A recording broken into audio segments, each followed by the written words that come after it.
Le petit matin Sud Radio. Maxime Trouleau. 7h27 sur Sud Radio. On va retrouver Éric Revel. Bonjour Éric. Bonjour Maxime, bonjour à tous. On va parler de la crise du logement social. Une véritable bombe sociale, vous nous dites Éric ce matin, la crise du logement social type HLM, très profonde en France. Une crise qui en fait s'approfondit année après année. Ah bah oui, si vous regardez les chiffres, Maxime, c'est tout à fait net, tout à fait clair.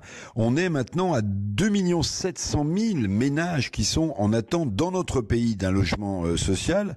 C'est un chiffre record jusqu'à l'an prochain sans doute. Il n'y a eu que 255 000 logements mis en chantier en 2024. Dont seulement 82 000 pour les logements sociaux. Donc vous avez raison, c'est une bombe sociale à fragmentation pour toute la société française, cette affaire de logement social. Je regardais rien qu'à Paris, la capitale de la France, il y a eu 290 000 demandes en 2024. Il n'y a eu que 9 000 logements HLM de disponibles. 290 000 demandes, 9 000 logements HLM disponibles. L'an dernier, oui, c'est une bombe sociale. Véritable bombe sociale. Alors, quelles sont, Éric, les raisons de ce désastre dans le logement social? Comment vous l'expliquez?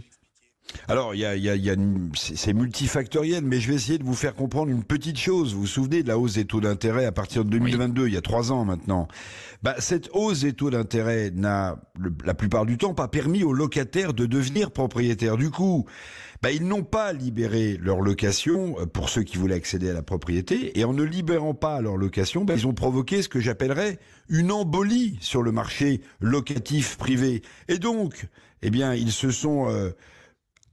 ils ont été en direction du logement social. Ils se sont reportés sur le logement social dont les demandes explosent. Donc vous voyez que tout le système est en pleine embolie. Alors on note une petite reprise de l'immobilier, c'est vrai, mais on ne construit pas suffisamment de logements pour l'accès à la propriété, pour ceux qui le peuvent, et on ne construit pas suffisamment de logements sociaux dans ce pays. D'ailleurs, il avait été question, Éric, si je me rappelle bien, notamment du côté de l'Assemblée, que ceux qui gagnaient un peu plus, qui avaient gagné un petit peu plus d'argent au fil des années, puissent quitter leurs logements sociaux pour faire place à ceux qui étaient vraiment avec des revenus très bas. On verra si le sujet revient du côté des politiques. En tout cas, Éric, ce que vous voulez me dire ce matin, c'est que le rapport de la Fondation pour le logement, qui traitait cette année de la désespérance des personnes en situation de handicap, parce que malheureusement, on les oublie souvent, Éric. Pour elles, c'est encore plus dur de trouver un logement.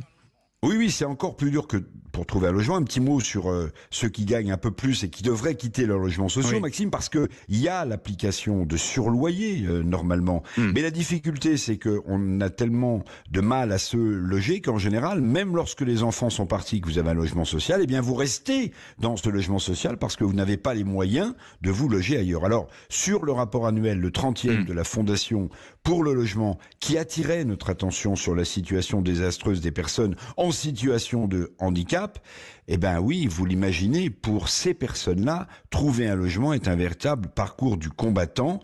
Il y a pourtant 20 ans déjà, la loi de 2005 sur le handicap mettait comme objectif d'aider les personnes au handicap à trouver un logement le plus adapté possible. Aujourd'hui, note le rapport, et je termine là-dessus, à propos des personnes en situation de handicap, trouver un logement constitue un obstacle immense. Immense, vous le voyez. Voilà.